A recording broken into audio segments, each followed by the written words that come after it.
Hey everybody, have you considered starting a podcast? We here at Screwball highly recommend Podbean for getting your podcast out to a larger audience. Podbean has given us the ability to easily bring you Screwball each and every week on all of your favorite podcast services. Use the link podbean.com/screwball to sign up and save up to 35% annually. You can also use the link podbean.com/pro/screwball to sign up for a business subscription. Happy podcasting. Hey everybody, welcome back to Screwball, a baseball podcast, your home for everything baseball. I'm your host, Mike Lepre, here with my co-host, Frank White. Hey, how's it going? This is episode 83 of Screwball, following up on our postseason predictions episode. We have now seen two playoff series, if you want to consider that the wild card series. The one-game playoffs for the AL and the NL, and the division series are underway and are currently progressing. As of recording this, no division series is over yet. There's been no clean sweep. We have as of today, as we record on Mondays, we have the Astros White Sox series being postponed until Tuesday. We have the Red Sox and the Rays currently playing. We have the Dodgers and Giants playing later tonight. Braves beat the Brewers today, took a 2-1 advantage. So the playoffs are off and moving by the time this goes live. Some series will be over, potentially, or we could have a bunch of Game 5s, which would be okay with me. But the main purpose of this episode is to recap kind of what we've seen so far, especially out of the wild card games, where we had the Red Sox pretty handedly beat the Yankees. We had some late heroics by the Dodgers to come over and beat the Cardinals. And so let's just recap what we've seen so far and what we think is going to happen. I know that your postseason predictions blew right out the window in 2 days. Yeah. So what did you think? Let's start with the AL because that was the first game that we saw. What did you think of what you saw from that game? Well, it was exactly, how the season went for both teams, really. Just thought that, the Yankees maybe going to be that one of those teams that get hot right there at the end because of the way they fought the whole year. But like I said last week, my thought was at least one of the wild card teams was going to the World Series. I thought both of them were. And I think I might still be right, just without the two teams I had. Right. So I think the Yankees' offense was miserable. The Yankees couldn't rely on their ace. He's been bad every time they needed to win. He's been bad. And the Red Sox just found a way to watch the Yankees implode and capitalize off of it. It's kind of what they're doing now with the Rays. Even though the Rays aren't making much mistakes, but the Red Sox are capitalizing off of every little thing they can get. Right. But the wild card game was pretty much the AL one was nothing to really write home about. It was kind of how you expect it to be, even though it was one of the most viewed games MLB has had in years. Yeah, well, you got Yankees Red Sox in one game. I mean, that's going to draw viewers no matter what, depending on. I mean, they had the same exact records, so, that helps the drama. That it was like they were right down to the end. They even, I think, 10-9 was the season series against each other. It was like they were about as evenly matched as you could get. And, Garrett Cole obviously put up a big goose egg for the Yankees. I think only threw like 2 innings. It went into the third. Nathan Eovaldi came out absolutely dominant. Got exactly what you needed out of him. Even with a quick hook from Alex Cora. He gave up, 1 hit and a home run, and that was it. And he was out of there.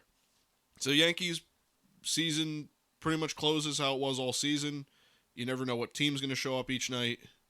And if you don't have the home run ball, then you're going to have a tough night. And the Red Sox played their game. Their offense was clicking as they are now in the division series, which has kind of carried them all season. And their pitching did enough against the Yankees. So Red Sox move on in a 6-2 victory, I believe it was, after a Stanton home run at the end. It didn't really matter. The offense, the only offense they had. It was literally just Stanton. Yeah. And, the Red Sox had a big home run by Bogaerts in the beginning, and Schwarber had a home run, and, some heroics there. Bullpen shut down the Yankees, which the bullpen was always questionable for the Red Sox, even, pretty much all season and coming into that game. Don't even have Matt Barnes on the roster. Yeah, which is, he was their guy. He was an all-star the first half of the season, second best closer in baseball, and became, or at least the first 2 months of the season, and then not even on a playoff roster. Yeah. That's kind of how you expected it. As just an AL wild card. It was a team with was not fun to watch all year, and a team that was relatively fun to watch if you don't mind them. Yeah, right. And for a team that like the Red Sox, who were dominant in the first half and then kind of faltered in the second half, kind of stumbled to the finish line, it felt like, now they played their game, the wild card game. They're playing their game now against the Rays, against a powerhouse of an American League team in the Rays. So, they look good, and the Yankees did not. So that's about how that game went. Yeah, a game you didn't really want to watch. It was not exciting.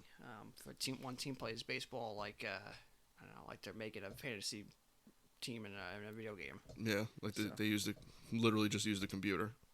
But on the other side, you had the Dodgers and Cardinals in the NL wild card. Dodgers beat the Cardinals 3-1 on a 2-run walk-off home run by Chris Taylor at the bottom of the ninth. That game was exciting, exhilarating. Two teams, two franchises that know how to play baseball, and play a grand style of baseball. Cardinals, great defense, run the bases, hit behind runners, hit the home runs when they need to. Dodgers, another one. They'll steal some bases, but they're going to hit behind runners. They're going to, do their thing. They're going to hit home runs. They're never out of the game. They do have the most talent. So, that's what they do. When you build depth and you get the guys you want to get, and you're willing to put the time and money and effort into it. And the Cardinals just red hot. A franchise that just does what they do. The game was great. We had Scherzer he pitched all right, but Scherzer's got the Greg Maddux approach to playoffs, where his stats aren't that great in the playoffs. Right. Not bad, but you're never looking up to him. Wainwright continues his dominance in the playoffs. 40 years old, throwing 89-mile-per-hour fastballs and shutting people down. Yeah. Thought there was quick hooks in that game. I think both teams' bullpens are not bad, but if I'm gonna lose and I'm gonna die on in the playoffs, it's gonna be with my ace on the mound. So I thought that was questionable for both teams to pull their starters out with guys on base. I thought, hey, I'll let those guys. If I'm losing with him on the mound. So I thought that's was a little surprising there. And we didn't see Jack Flaherty out of the bullpen for the Cardinals. Mm-hmm. And one mistake I say the Cardinals really definitely made here was putting Reyes in the game. Reyes, who struggled mightily the second half of the year. Definitely. Giovanni Gallegos pitched about 10 pitches in the 8th inning. You could have let him pitch some more. You could have left the lefty in pitch. I can't think of his name now at the moment, but I know who you're talking about. you could have left him in, even though he was giving up hard outs. Mm-hmm. You made a big mistake also in that game. You can't walk the 8-hitter. The 8-hitter being Cody Bellinger, who would have broke the record for the lowest batting average or a position player if he qualified for at bats. You can't walk him. Walked him twice, cost you 2 runs. Can't walk him. He's a terrible hitter this year. Awful. That means downright awful. You can't walk him. They walked him in the 9th inning with a lefty on the mound. You put Alex Reyes in. Not a great idea. He's been terrible. I think you could have left Gallegos in the 8th inning or in the 9th inning from the 8th inning. You could have went Jack Flaherty there. You could have left the lefty in. Mm-hmm. I wouldn't have went Alex Reyes, especially with a guy on base already. Right. You give him his own inning, or you wait until you have to use him. Or maybe bases loaded at 2 outs and you need an out, strikeout, maybe because he's a strikeout guy. But I don't think I would have went there. Right. Yeah, I agree, because you're basically putting the whole season on this guy's shoulders, and he hasn't been your guy for a while now. If it's do or die and you don't really have much pitches left, then maybe Alex Reyes needs to strike out. Okay, he's got that stuff. But I wouldn't have done it there, just because he could walk a guy and all of a sudden he's giving up a hit. He's just been bad in the second half. Yeah. So I didn't like that move at all. It cost the Cardinals, obviously, the series or the wild card game. And the winner of that game really is going to go a long ways, I think, because it's just the Cardinals would have won that. They would have won the World Series. Oh, yeah. That's how I had it. They were just that good. Right. But the game overall was one of the better games you're going to watch. It was about as expected, really. Yeah. An unfortunate finish for a lot of, for many people, because a lot of people I think were rooting for the Cardinals, as myself, over the Dodgers. But it was a great game, so you can't really deny too much of that. No, it's exactly what I thought. I predicted the outcome would be 3-2. It was 3-1. I knew it would be a pitching duel. I had 4-3. So I felt like both pitchers had dominant innings and innings where they labored. Like you said, with a little bit of a quick hook. Dodgers do have a good bullpen. Cardinals do have a good bullpen. So you kind of you'd at least like to play with the bullpen, especially if the other team's ace is already out. So both.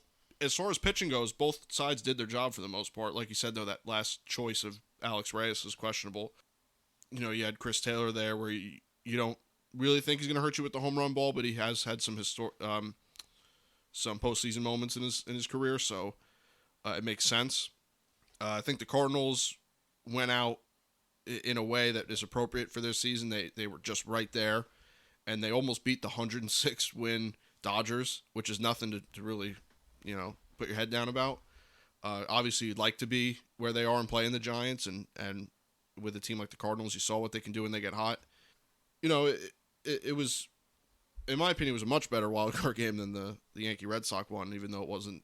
I don't think it was as watched as the Yankee Red Sox one, and I'm glad that we got to see it. And I don't know. I think that the Dodgers are, for their organization, they're where they need to be. Because if they had lost that wild card game, you gotta answer a lot of questions.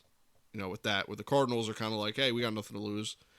So if they moved on, some injuries and stuff. Next year, the Cardinals are going to be very hard to beat with Ornado being there. The outfielders, young outfielders, having a year under their belt together, and maybe some injury guys coming back. I think the Cardinals are going to be postseason bound next year and deep in the postseason again. I mean, I had them going to the World Series this year before the season. I believe they'll be in the World Series next year, just with some guys coming back and maybe a free agent here or there, and one of the best defensive teams that you're ever going to see.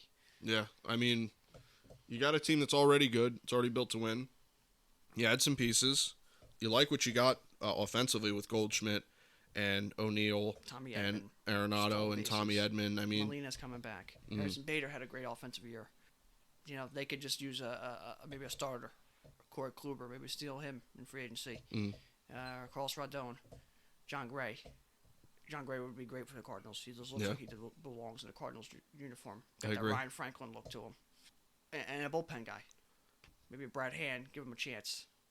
Something like that. Yeah, there's a few guys out there you could take a look at. Rafael Iglesias, if they want to go big. Yeah. So there's moves that the Cardinals could make, but that's for a different time. But right. It was a good game. It's kind of how playoff baseball is supposed to look compared to the first game, which was playoff baseball is really arch enemy. Yeah, and that's a team, the Yankees, who have to do a lot of inward looking. As an organization, they have to start looking at themselves. The Cardinals are in a pretty good spot. There was points in the season where they might not even make the playoffs. They made some kind of lukewarm moves that ended up working out for them at the deadline. Yeah. So they're in a good spot as an organization where you have the Yankees who are now like, whoa, do we keep our manager? Do we get rid of him? What do we do with our coaches? Do we blow it up? Do we not? Do we pay these guys? Who do we pay? So they're in a little bit of a limbo where the Red Sox are moving on, and there wasn't much expectations for this season. And so who knows what happens with them now. And the Dodgers are about doing what they have been doing and expect to do. Yeah, they have the payroll. This is what they wanted to do. They made the trade for Trey Turner and Max Scherzer. That worked out. So you got a lot of organizations that are about where they want to be or about where they expect it to be, and you got a team in the Yankees who really have some inward looking to do and some figuring out. So you have the division series that we expected anyway, the Astros and the White Sox, and the Brewers and the Braves. But now division series is Red Sox-Rays and Dodgers-Giants. Dodgers-Giants obviously being one that you got Historic. Some of the best rivalry in sports, Dodgers and Giants. A lot of history there. I believe it's the first time they ever faced each other in the postseason, isn't it? I'm not sure. That makes sense though. I think it's like the first or maybe second. It hasn't been many times. Yeah, because prior to the wild card game or the wild card implementation in the '90s, they wouldn't have played each other. They were duking it out to get there. Yeah, that's when both teams were good, and for a long time, Giants really were never that competitive, and then the Dodgers really weren't that competitive for many years. No, so yeah, that makes sense. And it's the first year they face off is in a year where the Giants really shouldn't even. They were projected like 70-something wins, and here they are with 107. So 30 more wins to that. So I mean, it's insane. By the time this goes live, the division series will probably be over, at least some of them. So it's hard to say, what will happen. We might see some comebacks. You might not. Just to give my personal thoughts, I think that the Red Sox are giving the Rays hell, and they may even win the series, which is impressive. Brewers coming up really short on the hitting side of the ball. Really as expected. From the year. Before the year, you expected the opposite, but from the way this year's going, their offense has been not great. And their pitching has done the job, as it has all year. So it's like, as long as they hit a little bit in this series, they could be winning it pretty easily. And I think if the Braves had Acuna, they would be going to the World Series for sure. I think you're right.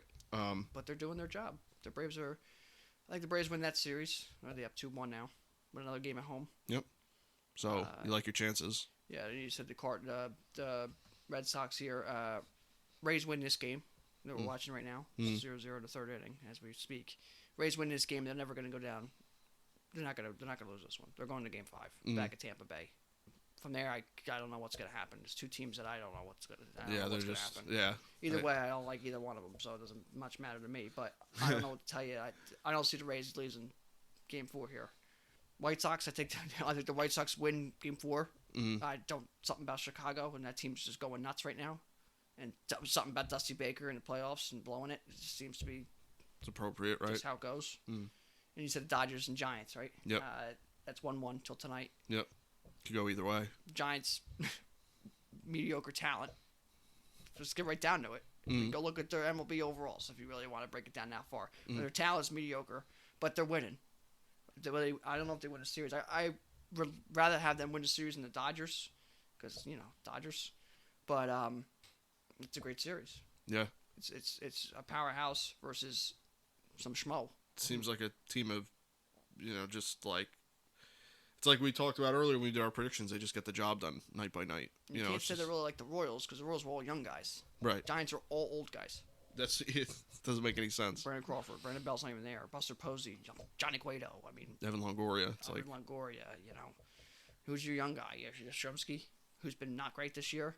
Yeah, something like that. I mean, he hasn't even been good. Darren Ruff hanging around. I mean, Gossman's younger, but kind of guy who kind of jumped around here recently. Alex Wood, a younger guy, but jumped around, never seemed to find a place. Right. Tyler Rogers throws the ball underhand from fucking down under. Jake McGee's bounced around. It just doesn't. Gabe Kapler got beat up in Philly. I mean, it's all. None of it makes sense. It's all ruckus.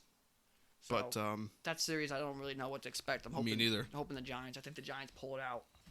But yeah, I think also a lot of the series are going to go down to the wire here. That's I'm glad there's no sweep. I kind of hate when a team just kind of goes 3 and out, and that's see you later. Yeah, I see some fight put up. I think the series you'll see be done by the time we post this episode will be the Braves series. I think they do win tomorrow. I think all the other series will still be playing. Yeah, I could definitely see that. There's a lot of good play going on right now, and I'm having a hard time even predicting. Even a team that's up 2-1, I'm having a hard time saying that they're the team. You know what I mean? Like even the Red Sox up 2-1 right now. It's like, but I mean they lose today and they go back to the Trop. Yeah, anything can happen once it's tied up. Yeah, once you go to an elimination game, then literally anything can happen. So we'll see what happens. We're not gonna predict too much. We know, our predictions up to this point. I had the Rays moving on to the World Series. I'll still stick with that. I had the Giants going to the World Series. I'll still stick with that. I think I actually do. I thought the Brewers were gonna really just handle the Braves, but the Braves have given them everything. And I think the Braves do end up winning that series. Well, the Braves' pitching's been, as they've been second half of the year, the pitching's been really good. So just some notes that I, want to throw out there before we get into too quick, or things we want to dive a little deeper into. Notes about Houston cheating again. White Sox Ryan Tepera said that they're cheating. He's pitched in the series at Houston, and he's noticed something different than at Chicago when they struck out a bunch. So nothing too much to say there. I don't think Dusty Baker let that happen, but. Are they getting signs maybe at home? Maybe. Are every team getting signs at home? Maybe. Yeah. Are they cheating like they were? With the buzzers that were not really, I don't think they're doing that. No, probably not. We mentioned earlier quick hooks in the playoffs. We've seen some quick hooks for some big name guys. Quick hooks in the playoffs obviously makes sense. I don't say it makes sense. We see it all the time. For the bigger name guys, there's a little bit more shocking, but it's something we noticed so far. And the fact that the playoff atmosphere is back this year. Yeah. Yep. In full effect. Absolutely. Which is good. So that's something to note. So that were just some small things. Yeah. I wanted to throw out there before we got to our two bigger subjects, which were some plays in yesterday's games that turned the series or could help turn the series. I guess the first one we could start off with was they both almost happened at the same time too. The first one I guess we could start with, since their series is still playing right now today, is the Renfroe play in the 13th inning of the Rays Boston game. Yeah. Ball in the gap, guy on first, 2 outs, tie game, 4-4, I believe, in the 13th inning. Yandy Diaz on first base. Kevin Kiermaier hits the ball in the gap. Short hops the little fence in right field because Fenway's a mess. Bounces, short hops the fence. Well, it hit the fence and then bounced down. Oh, hits the top of the fence and it short hops off of it. Bounces up, hits Renfroe unintentionally, hits Renfroe, goes over the fence. The runner's scoring for sure. the ball bounced off of Renfroe. He was already at just about a step off a third. Kiermaier's getting at least a third. He went inside the park home run if it hits him and stays in the park. Right, his speed. So it's an easier run to take the lead with 2 outs and a guy on third at least, you would think. Instead, the play is called double. And the runner has to go back to third and the other runner back to second base. They eventually, I believe the next guy gets out. Either strikeout, I'm not sure. And then the next inning, we get a 2-run walk-off home run by Christian Vasquez for the Red Sox, becoming the 8th catcher to hit a walk-off home run. And Smash Gershon was bragging up right before the guy hit the home run. But why that play is significant, because it obviously cost the Rays possibly a game. The rule is very vague, but the rule does not say it's a ground rule double. The rule says they're awarded 2 bases. From my aspect of it, and my interpretation of the rule is you should get 2 bases from where the ball went out. Just like if you threw the ball and it went over the fence, you would get 2 bases from where you're at. So if you're not at second yet, you would get second and third. If you're at second, past second, you would get third and home. Just like an infielder throws the ball, shortstop throws it over the fence. The guy's not at first yet. Well, he gets awarded 2 bases, essentially. You get first and second. Right. So that's how the play should have been interpreted, because it does not say ground rule double, which is a baseball term in the rule book. It doesn't say automatic ground rule double. It says 2 bases. So you should get 2 bases from where you're at. Now, if it says ground rule double, it's an automatic ground rule double. But the rule is very vague. So you can say it just gets you get 2 bases. But it doesn't say 2 bases from where you started. 2 bases, ground rule double. It says 2 bases. They should have. The run should have scored. The run should score, because otherwise you can't tell if it's. You can't review that he didn't do it on purpose. Now, he didn't do it on purpose, but you can't review that. No. But if what's the case if you go like this and you pick the ball up near the fence and you go to stretch your arm out and the ball slips out of the back of your hand and goes over the fence? Right. As the guy's running second, going to the third. Well, it's an accident. Well, he should go back to second base. No, you should be awarded 2 bases from where you're at when the ball goes over the fence, because the ball was in play and you knocked it out of play. Just like, Canseco getting the ball off the head. That wasn't a double. It was still like the ball never hit him. It's a home run. So why I don't understand why they would go back. The ball was in play and you knocked it out of play. Just because you didn't have possession of it or it wasn't on purpose doesn't mean it shouldn't be around. That's how it should have been. That's how it should have been. It's like football. The guy throws the ball at the back of the end zone on accident. It doesn't mean it's not a touchback or it's not a safety. Right. He didn't do it on purpose. It should have been 2 bases. And the rule, like I said, it's very vague. It's 2 bases. You should have been awarded 2 bases from where they were at. Yep. So Kiermaier would have got second and third. Yandy Diaz was not quite at third base, pretty much, but he would have got third and home, or 4 in that situation, rule book wise. You get, so he scored a run. You could say they lost by 2 runs, I guess so, but it changes the aspect of the game. You're putting a different pitcher in. You got a lot different things going on. Right. Yeah, I mean, were they wrong, the umpires? No. Not technically, no. Say, no, they're not wrong. But can you stand up and say, well, the rule says this? No, the rule doesn't say that. It doesn't say ground rule double. You get 2 bases from where you started. You advance 2 bases.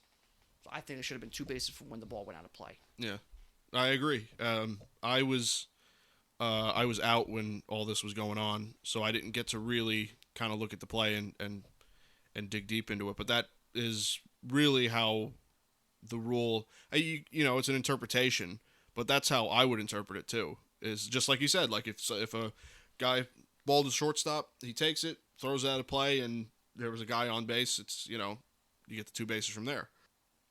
So in that regard, it makes sense to me, and I didn't quite understand what was going on until I looked at the replay a few times and talked to Frank here. But yeah, it was just weird how that happened. That changes the complexion of the game, changes the complexion of the series, possibly. Yeah. I mean, that's a big, big call. Yeah. So I mean, here's the rule right here. This is word for word. Any bounding fair balls deflected by a fielder into the stands are over or under a fence on fair or foul territory, in which case the batter and all runners shall be entitled to advance 2 bases. Take with that what you will. Doesn't say ground rule double or 2 bases from start. It just says 2 bases. So, right.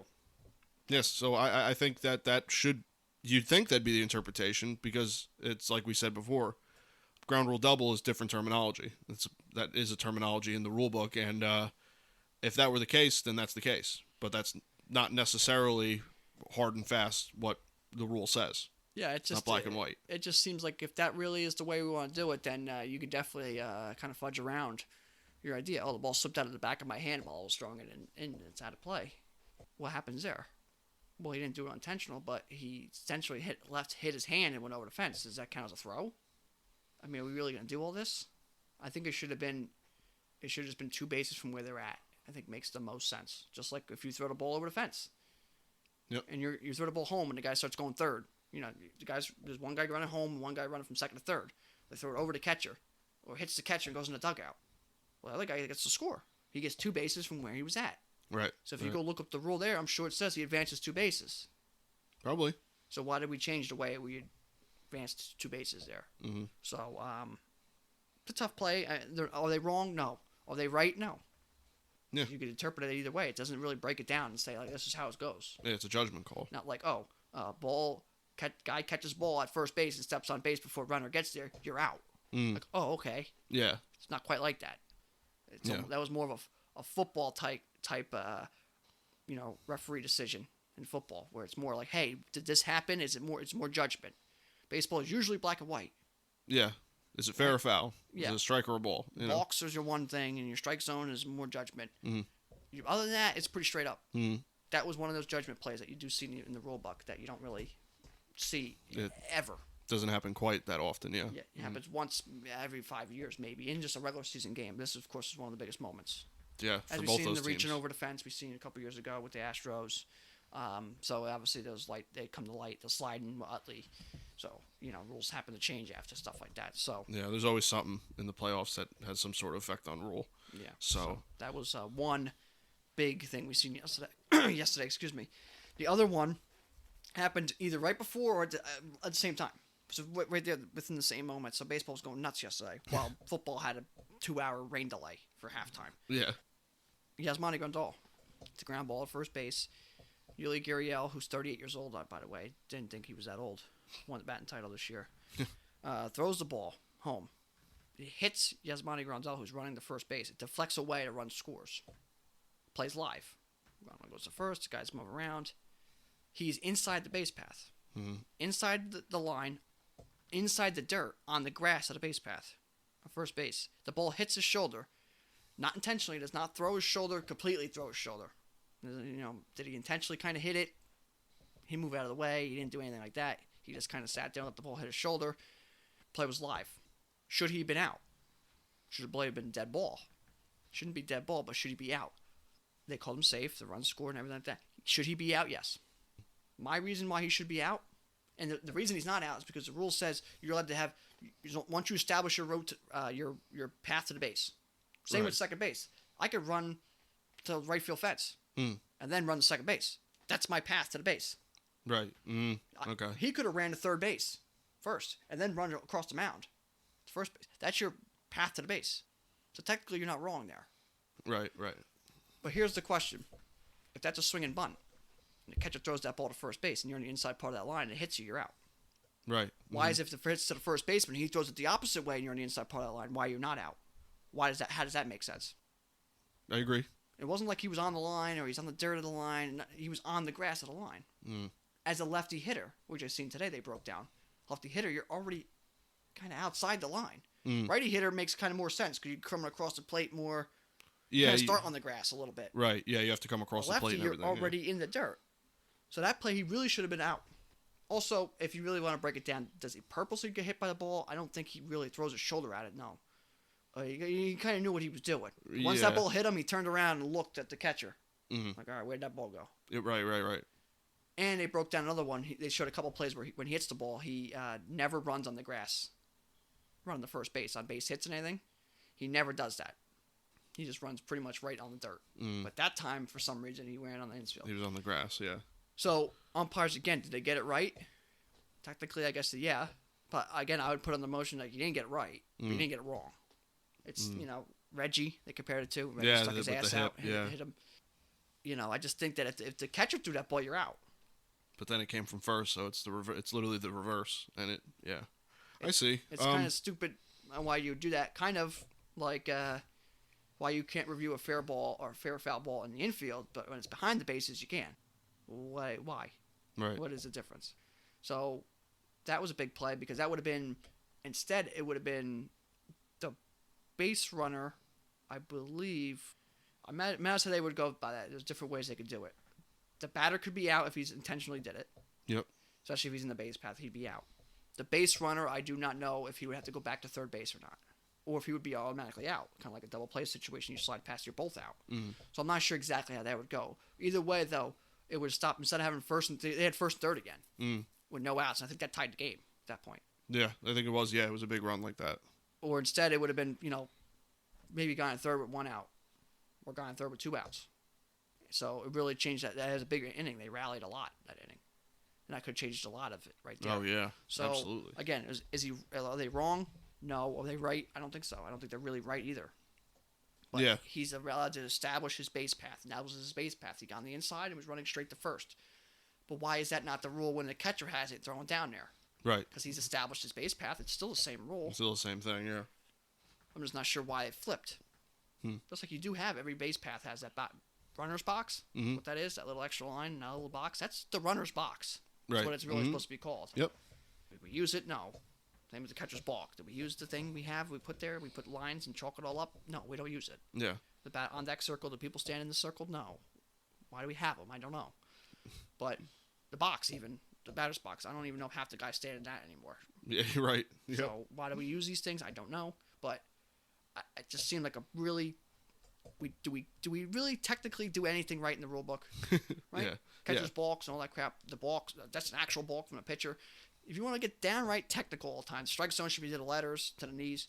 We don't do anything technical. So why was that play? Why was both those plays kind of technically right? Right. But right. Technically, the base path one's more technically right. While the ball that bounces off the guy, it's not technically right. It's not technically wrong. Right. It's just, it is. It's an interpretation. So I think they should really. I think Grandal, that one really was just. I don't like that. Yeah, that one was strange. That's another one I saw a replay of, and I didn't even really understand what was happening until I watched it a few times and got the kind of gist of what was going on. But yeah, no, I agree that it's strange that the reverse happening, and it's the same exact scenario: first to catcher, catcher to first. We've seen it this year. How many times do you see it in a year? Like catcher throws down or pitcher throws down and hits the runner. Yeah. In the inside part of the base, he's called out. Right. Not all the time. Most of the time, you're called out. Right. And you're like, come on, we calling that. And it's a crap call. And I think we've seen with the Yankees this year, actually, get called out. I think you're right, yeah. And we, it's like, come on. You're trying to be a superhero umpire making those calls you don't need to make. Not wrong there either, but it just doesn't make sense how you could throw the ball down from first to home and you're safe. It doesn't matter. But I throw it the opposite way, you're out. But if I'm running from first to second and you hit me, it's a live ball. Yeah, it's... Unless you purposely get in front of the ball. Yeah, I'm not sure why we have these different base paths, rules, bases. I just don't know. It is confusing sometimes. They're both huge plays that were both technically not wrong. I just don't know if they're technically really right. Grandal's being more rule book right. Right. Out of bounds, the out of play one. I think it was just not wrong. It's just not right. Yeah. So two crazy plays that you don't see. Grandal's you see a little bit more. Not saying you see it a lot, but you see a little bit more. While the Renfroe one in the outfield, you see, if you watched every baseball game, every year, maybe once every 2, 3, 4 years, where someone hits the ball out of play unintentionally. I think the last time they said it in the regular season was in 2019. They had something to deal with that. Ironically, it was the Rays. Of That course. picked the ball up with his glove, and when he was picking his ball up, the ball popped out of his glove and went over the fence. And they said it was on accident, so they only got the ground rule double. I don't like that either. I watched a replay of it. I'm like, he hit it out of the play. Yeah. So Whether it was intentional or not, it still happened. yeah. So, but those were two unbelievable moments in the games yesterday, almost at the same time. Which is just strange. It's just playoff baseball at that point. At the very, I'm not sure the exact timeline. I felt like it was like 5 minutes apart. I'd say within at least an hour that all happened. Yeah, you had two. I think it was even closer, but within at least an hour. Yeah. It was chaos that turned the whole playoffs and the whole season and the future of baseball around because this team wins, this team doesn't, this team gets a draft pick, it changes everything. Yeah, with the CBA coming up, you say, well, we got to do something about that rule. It's like. Yeah, and that's things. You even change a rule that you never see. Yeah. Do you even bother? Well, sometimes all of a sudden that comes to the forefront, something you never see, and all of a sudden it's a big topic that you've got to debate. So you never know. You really never know. But it's, crazy plays. And now you got, just in the time we were talking here, Boston's up 4-0. And imagine how different the series could be without that call. Yeah, the Rays are up 2-1 here, and you're not worried about it so much. Now you're on the brink of elimination. Yeah, looking at a 100-win team that's, you're like you said, you're on the brink. So it's amazing what just a simple call like that you would think would be something that you could make an interpretation like the two bases turn into a ground rule double instead of two bases. And you really just never know. Baseball always keeps you on your toes. So Oh, yeah, you watch it long enough, you see stuff that you've never seen before. That's the greatness of the game. sure. And it's 400 years of Yeah. playing it. It's always something different and always someone new and something weird. But yet, it always comes down to that constitution of baseball. The rules have been written and never really been changed, other than those extra articles added at the end. But first, 100 pages don't move much. Yeah, you're right. But somehow these guys got to know them all, the umpires, and they do a pretty good job knowing them all. Yeah, they do. Even when they come out of nowhere. They do pretty good work, admittedly. There's some calls that get missed and stuff like that, but for a whole rule book, understanding every little nuanced call, pretty good. You miss some, but you're not perfect. That's why you got 4 other guys and guys in replay booths anymore to help you out. Yeah, exactly. So, but yeah, so that's where we're at with the playoffs, and that's some crazy plays we got. Plays been good, some surprises already, and that's just October baseball. It's just you really can't predict. Well, baseball in general you can't predict, but then once it comes to this point, it really can change in a heartbeat. Yep. Change in a few calls. The good players, the good teams are not always good every year. Well, in some other sports, they have maybe downer years, but the good teams and the good players are usually at least pretty good. Yeah. Mm-hmm. Baseball, I think hockey's another one. I think is a little bit more closer, where it's like not always the good teams and the good players are always good. Right. You see those teams that come out of nowhere and kind of do their thing. Well, other teams, other sports, it's like, oh, this guy's always going to pass for the same amount of yards every year unless he gets hurt. For the most part, he's always in the same spot. That's just kind of how it goes. Yeah. It is what it is. So we'll see next time we record. We'll see where the division series ended up and where the championship series we're looking at, which is exciting. Yeah. Yeah. But other than that, and get to our last little bit here is our trivia question. Obviously, we're in the playoffs. We're in the midst of a October run here from a couple teams. We wanted to keep our trivia question revolving around that. So the trivia question is, which manager has the most playoff appearances in MLB history? You can look back at a million managers and ones who've been million wins. Yeah. But the answer is Bobby Cox with 16 playoff appearances. I thought that was a little bit surprising. Yeah, I expect Bobby Cox. He made the playoffs every year, all the time. 5 World Series appearances, only 1 World Series win. But a lot of managers out there won a lot. And then you go back to the guys like Connie Mack and those guys who, Casey Stengel, they won all the time. Yeah. You got to think, well, they got to make playoff appearances. Back then, it was more just World Series. Right. So, where they were in the wild card era, so they had quite a few more rounds to go through to, I believe second on this list was Tony La Russa at 14, who was obviously still active, or back active, I should say. Yeah, right. So obviously that list and that record can kind of change, but as of right now, the manager with the most playoff appearances in MLB history is Bobby Cox with 16. Yeah, the guy was, look at the ejections list, too. He's at the head of that. He was a very good manager. I kind of figured my first knee-jerk reaction was to say Bobby Cox. But my thoughts also kind of went with Joe Torre and like Tony La Russa and guys like that who were just always there. But again, Bruce Bochy. Yeah. Bruce Bochy was up to, I think, at 12. Yeah, but it makes sense, guys like that. And then when you think back on old baseball, those old guys make sense too, with Casey Stengels and John McGraw's and Connie Mack. They all, they were all there a lot too, and they managed for a long time Billy too. Martin, Yeah, I mean, it's just there's Weaver. the list goes on. So. But Bobby Cox makes sense just because they were the Braves during that time were just, even though they only got 1 World Series in that time, which is still kind of surprising. 5 times. They went 5 times. They got 5 pennants, and they won the division. How many years in a row? It was like 20 years. In a yeah, row, it was. It like wasn't even a contest at that point. So, no, it does. It makes sense. And Bobby Cox is obviously a legendary manager in baseball. Yeah, I mean that whole era saw quite a few really, really good managers, historic. Yeah, good trivia question. Good week of baseball, even though it's obviously lighter than we're used to. Not, the games aren't light, but the schedule's obviously lighter. It's not like you have a million games to watch every day. So we'll see what happens.